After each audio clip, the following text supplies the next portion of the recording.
আসসালামু আলাইকুম রহমতুল্লাহ বরকাত। মাহবুব ভাই, আলহামদুলিল্লাহ সবাই থেকে 20টা কোরআন শরীফ দিছি আজকে।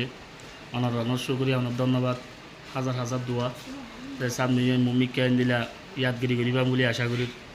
তো আইব ভাইয়ের অধিবান দিলে আমি আইব ভাইয়ের বলছিলাম, আইব ভাই আমার বিটিভি এখানে করিবার জন্য অনুমতি দিয়েছে। এর জন্য আমি বিটিভি করছি। তো আপনি দোয়া করিবেন, আপনার জন্য আমরা সবাই থেকে আজকে জোরুল নামাজের পরে দোয়া করবো ইনশাল্লাহ। ধন্যবাদ। আসসালামু আলাইকুম রহমতুল্লাহ।